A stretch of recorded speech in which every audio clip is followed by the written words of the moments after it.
Good morning, everyone, and welcome. Let's fix this. Good morning and welcome. This is Event Planning Mistakes and Their Solutions. And this is a daily show that I created to showcase all these tips and tricks that can support you. Whether you've been thrown into planning or have been planning events your entire life, you can always count on unexpected things happening. Events, no matter how well you plan it, there's little things that come up. And so this show is about giving you these tips and tricks to get you aligned to what can support you. Instagram, let's just exit out of that. My Instagram is not letting me be great today. So we are going to be only on YouTube. All right. So when we have all these tips and tricks for you, they help you to adapt and be flexible to what's happening. My name is Melody Dixon, and I'm the CEO and founder of Pro Event Planners, curators of eco-focused events. I support clients who are steeped in all things sustainability. It's in their home life, it's in their business, and it's in their events. Now, what is sustainability? It is meeting the needs of the present without compromising the ability of future generations to meet their own needs. I like to say that, because we're from God and God is expansive and creative, we too are that way. So we invent things, design things, create things, start businesses, all the things, and we use resources to get that accomplished. But we get to do so intentionally so that for the rest of our lives, we have access to those resources. Our kids do, our kids' kids, and people 10 generations deep. Now, there are three pillars to sustainability. The first one is the environment. We get to reduce the use of what we're already using, reuse what we have, and let's see what we can do here. We get to reduce the use of what we're already using, reuse what we have, and recycle. We also have to take care of the economics of it all. If it's sustainable and eco-focused, it also gets to make us money. That means we can't be broke just being sustainable and we're not benefiting in some way. So if you expend the energy to get LED lights and energy saving appliances, then yes, you're going to spend money and time and energy and resources to go get it. But once you do, over time, you'll see the benefits in the reduction of expenses. So that puts more money in your pocket and it's healthier for you. Fluorescent bulbs are horrendous. Third is social responsibility. And this is where we love our neighbors as ourselves. We make sure that people have a place to stay, food to eat, healthcare, jobs, all the things. And I'm not going to go too deep in that definition right now because that is our topic for today. We are unpacking social responsibility, and that's taking care of people is what events are all about. When we have a corporate event where we're unveiling our products, we're trying to say, this product is going to make your life better. So the event that brings that to your awareness has to take care of you as well. So you starting from the location has to be accessible. You shouldn't be stressed out trying to find the location. Then once you get there, there should be ample parking so that you can easily park, especially if you're running late, easily park and get into the building to get all the information you need. Once you've parked, greeting, your first foray into what the event and the energy of the event is like, is the greeting. Who's greeting you at the door? Are they welcoming? Is there a welcome drink? Information, registration, something that's going to not only make you feel taken care of, but guide you. Okay, this is what you need to do first, next, or tell us what you're interested in and we will point you in that direction. Somebody who's going to be there to take care of you. Once you enter the event space, are the booths, if it's a trade show, well spaced out and well identified so you can know, okay, I wanted to go X to this booth and that booth. Here's the direction to that. Are the people at the booth friendly? So that your whole experience in coming to the event is with ease. You're taken care of. And so by virtue of that feeling that you have, you're feeling like the brand, the company, the event is taking care of you. So now you're open. You're open and you're relaxed and you're receptive. Ooh, the people at booth XYZ has this thing that I'm interested in. They're sharing all the details. I want to learn more, or I want to buy the product, because you just have such it's an emotional experience. That's what it is, emotional. Now, social responsibility is an ethical framework which a person which in which a person works and cooperates with other people and organizations for the benefit of the community. And I'm reading that is like the Google definition of social responsibility. I'm going to do that again. Social responsibility is an ethical framework in which a person works and cooperates with other people and organizations for the benefit of the community. Humans are the most critical variable on the planet when it comes to sustainability. As we manage other resources, robust social protection systems are essential for mitigating the effects and prevents just disaster if we don't take care of the people. And let me quantify people.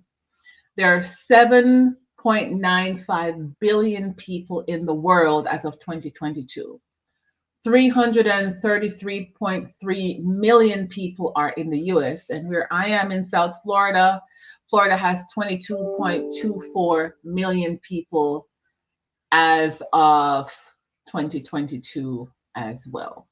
There's so many people in the world, and they're critical. They're critical to all the decisions made is based on taking care of the people. How many people in this area? What do they need? Who's going to provide it? All the things.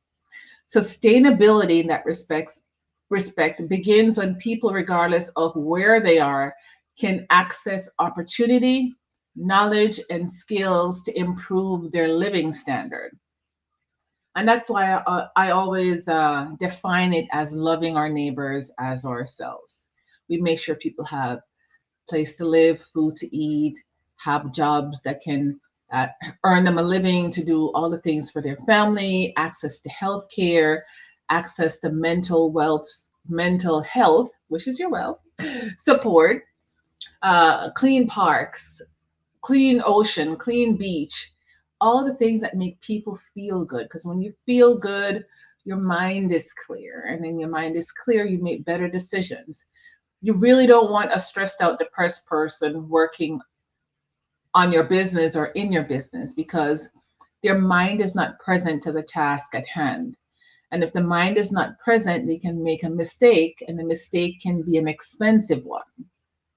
It can result in a lawsuit or damaged products or loss of sales, all the things.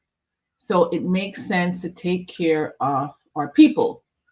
Now I have 3 ways to do so. And let's start with the personal way that we as people can take care of each other.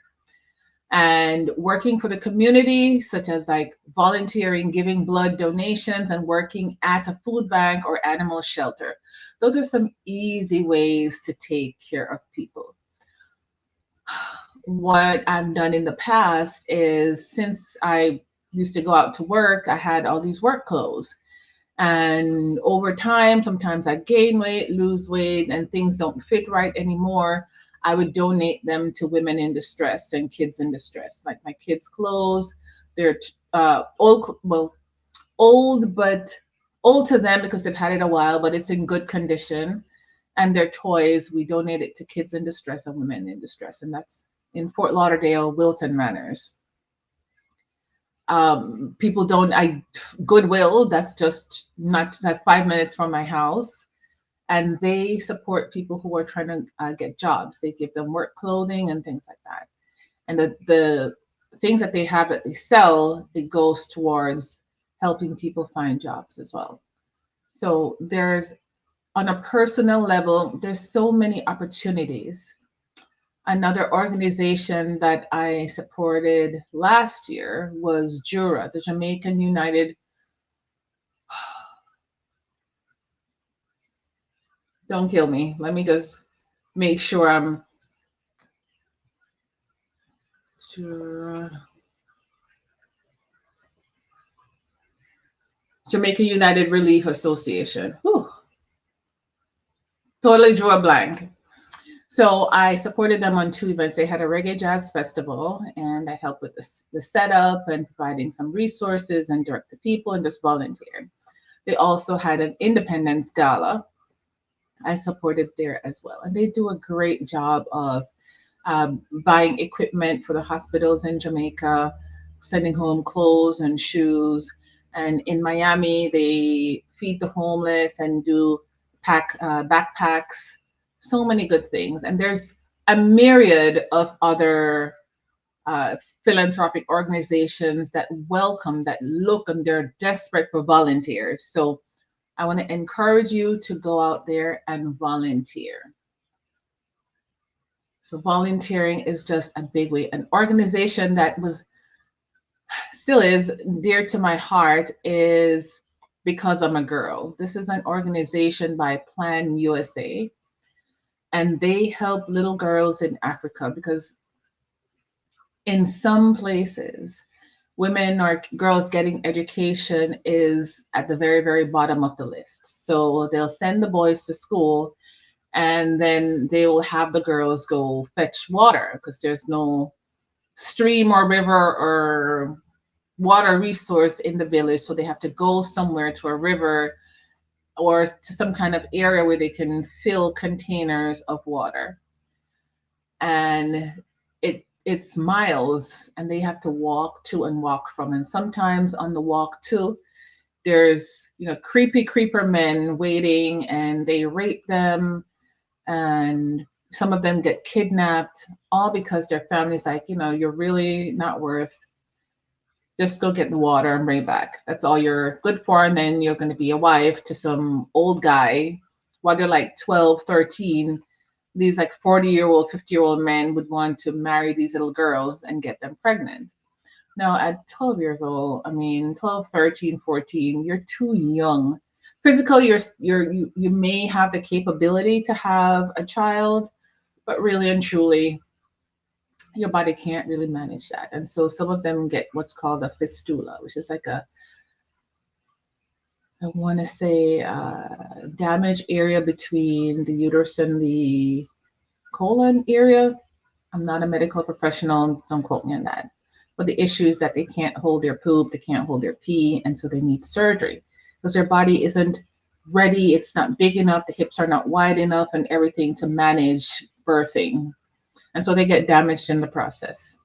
And sometimes it's like a home birth situation. They're not in a hospital where they have people who can help them surgically. They have to like try to push, and sometimes they can't push. The baby's stuck in all the things, and baby dies, and they have nothing to do but to wait there until the baby comes out. And it's just a sickening experience. So I would do fundraising events at my house and donate the money, and toilets were built, water pipes were built, training was given so that the girls can have a plan B apart from marrying way too young. I really got passionate about supporting women because of my mom. She helped so many people at the girls' homes that she managed in Jamaica. And I went there as a kid, met the girls, heard their stories, and my mom would, share information, some of them warnings, moms, but some of them stories. And, some of them would spend holidays with us. And to this day, some of them are like sisters. So I got connected to the need to support young girls and women through that respect. And it's near and dear to my heart. And being able to recognize the need and empathize and then do something about it is all a part of social responsibility. So whatever if you're passionate about supporting boys or supporting men or supporting old people, it doesn't matter. Act by volunteering. Donate your time. Time is such a perishable thing that it's precious. So when you give your time, you're really giving a lot. And then you give your resources on top of that, that's going to make some positive change in their life. When you hear Tony Robbins' story, he and his family, they were broke and poor. And one Christmas, they were just not going to celebrate Christmas at all. And some church people just came to his door with food, and they were hungry. They got food and they got toys, and he just felt like somebody saw them, somebody knew, somebody cared about them enough to want to take the time to come to his house and pack the things and deliver it and talk with them for a little bit. And it made such a difference. I think something similar also happened to Oprah when she was a kid. It makes such a difference. You may think, okay, I'm just gonna pack some backpacks in an hour and hand it to some needy kids in Overtown in Miami or Little Haiti or Little Havana and just be done with it. It's the act of doing that and then your connection with the kids as you're talking with them that can, you never know, change their life. And maybe that experience, that connection will stick with them throughout their life and it can encourage them to make a positive change. So don't discount volunteering, it's pretty big. Number two, business. The use of a business's resources to help solve social problems and achieve social goals. Companies need to look outside of their primary stakeholders. Primary stakeholders can, of course, be the board, if you have a board for your company, investors, stockholders, um, venture capitalists, people who give money, the bank. Instead of having those be your primary focus, they can just be a focus and not the main focus. And you can switch your main focus to serving people. When you use your power in your business to serve people, it just spreads awareness of your company. It enhances your company image, your brand image, and it also allows people to refer your business effortlessly because they are so grateful for the help that you give and the connection they had with your brand through this whole experience of you doing for them. Here are some ways that your company can exemplify social responsibilities. You can offer internships or mentorships to young people, whether you go to a high school and speak on their career day. And that's how I decided to come into hospitality. It was a career day. I went to St. Hugh's High School in Kingston. We had a lady come from the Courtly Hotel. I think that was in New Kingston or somewhere in Kingston somewhere. And she came and she was talking about sales and events. And I'm like, that's what I'm going to do. And before you know it, I left high school and went to CAST, which is now UTech, and I studied institutional and catering management because I also wanted to be a chef. So that whole experience of connecting with that lady and listening to the story, I'm like, that's what I want to do. So companies can go to high schools, go to elementary schools, go to middle schools on their career day and pour into the students. For kids that are older, that are able, maybe high school and college, they can offer internships or mentorship programs, summer mentorship programs. You have the kids come in and be a part of the whole business process, sit in on meetings and learn, because you never know. Them being in the room with all the conversations that are business-like can really switch their mindset from maybe not knowing what they want to do to doing, I want to do that. So they can also hire qualified people.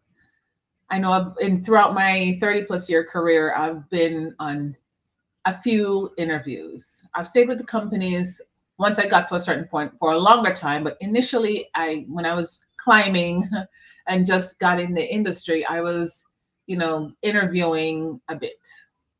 I'm ambitious, what can I say? But I noticed that some of the questions they asked really nowadays they're illegal. And back then, I didn't know. That was like in the 90s, early 2000s. I didn't know that those questions were illegal. But now that I understand what the laws are and what is interview etiquette, I now know how to navigate through it. Now, younger people who are in the industry, they don't ask those questions, but the older generation, I realize that when I interview with them, they ask these highly inappropriate questions, and I know how to navigate around that now. So I noticed too when the hiring process isn't like they're hiring a qualified person. Some of it was a friend they hire, because I've worked in hotels where they've hired friends just because it's a friend, and the friend, you know, maybe can be trained, and they lose money because of it. So across the board, even if it's a friend, as long as the friend is qualified, you need to hire qualified people. And the reason why I'm stressing that is because people go to college to get the certification and the degrees in a particular area of expertise.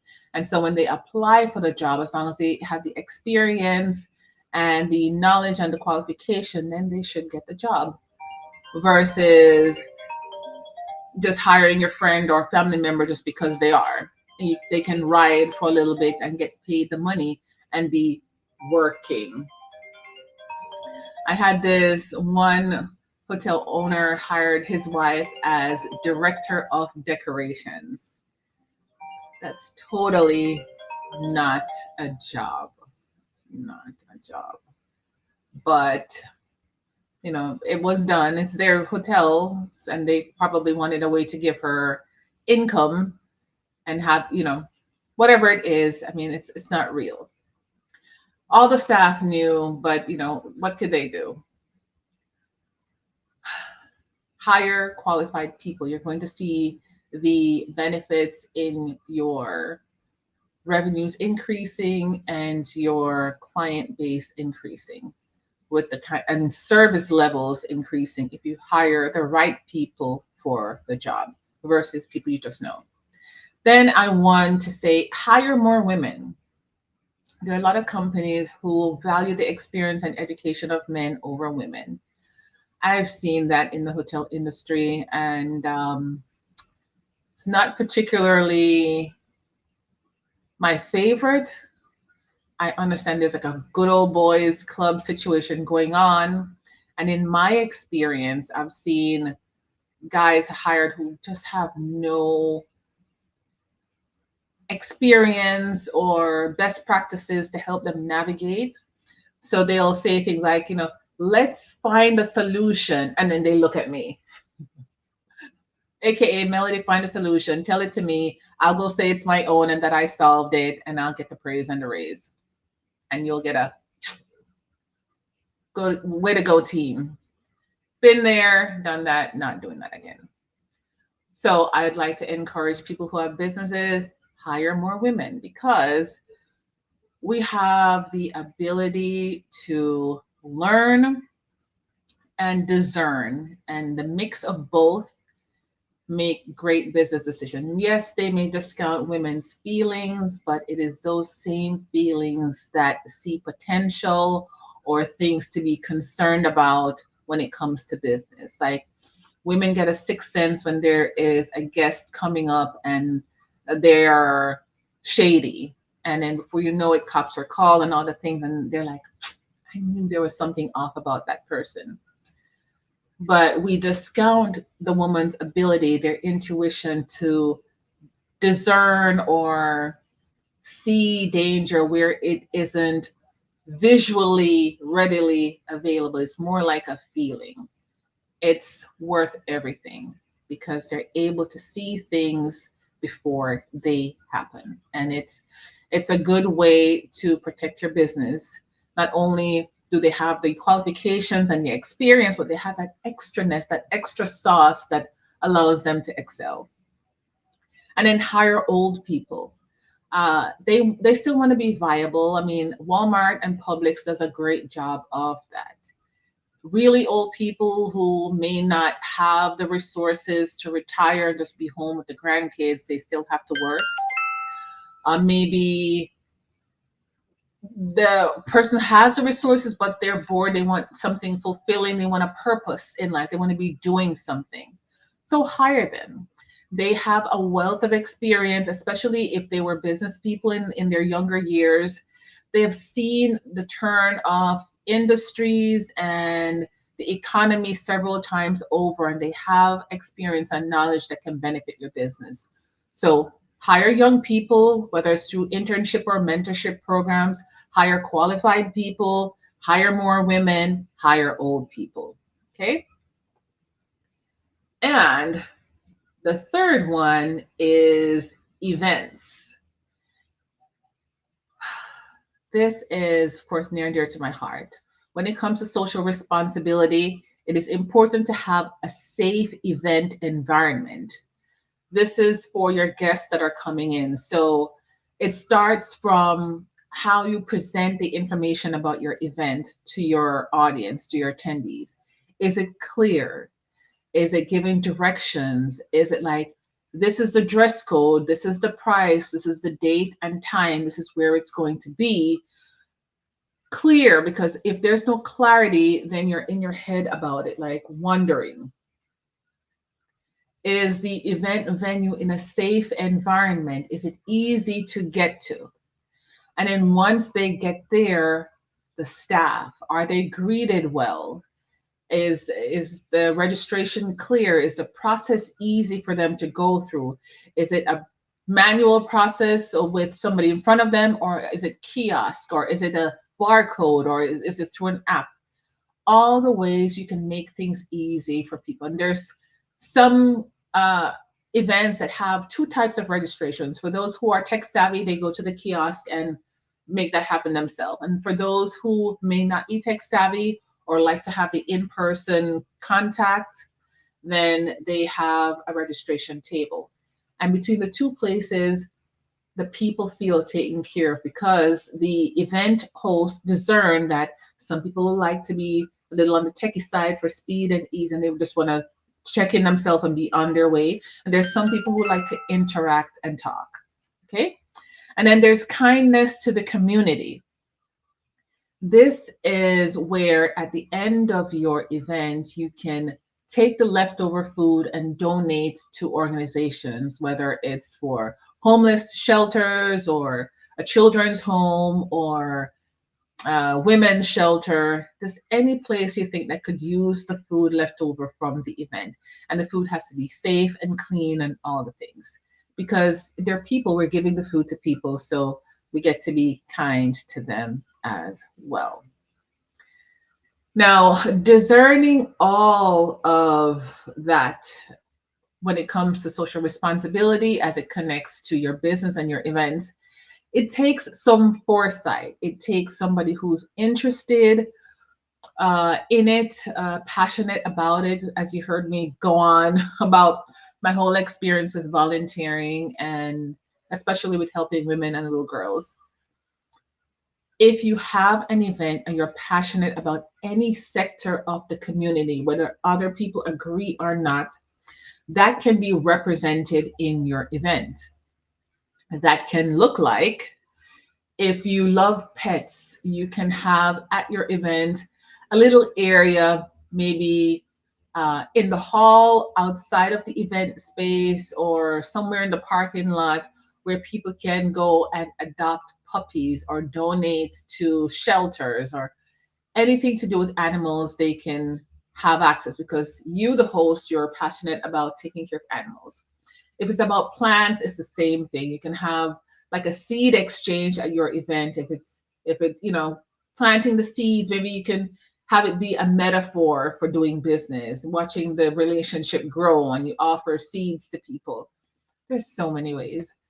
You can have, if it's like an entrepreneurship organization, you can have entrepreneurs come, but maybe in addition to paying the entrance fee for your seminar or your conference, they get to bring maybe 1 or 2 work suits to donate. And you collect those and then you give it to those in need who are trying to get a job or get in the entrepreneur space. So with animals, plants, clothing, you can donate the food after your event. There's so many ways. Now, managing all of that can be a lot, and that's where I come in. In the description of this live is a link to my website, myproeventplanners.com. Click it, it takes you to the page where you can see the tabs. Click on the events packages and look at the Pro Event package. This is my hashtag Hire It Done For You package. This is where we sit and talk about what is near and dear to your heart when it comes to social responsibility.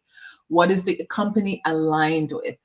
And what do you want to see? What kind of events do you want to draw in to really feed your passion for taking care of your community? Once we get that ironed out, we get the monies together as far as the budget, and I mesh it all together, making sure that you have a beautiful event. It's logistically sound, and the section of the community or how you want to represent or support the community is included. And I make sure that that's exemplified for you and for your brand. If you have any questions on social responsibility and how to have that show up in your events, let's connect. My name is Melody Dixon. I'm the CEO and founder of Pro Event Planners, curators of eco-focused events. My email address is info@myproeventplanners.com. Thank you so much for joining me. I will be here tomorrow with another topic. And any questions, email me. All right. Thank you so much for joining, and take care.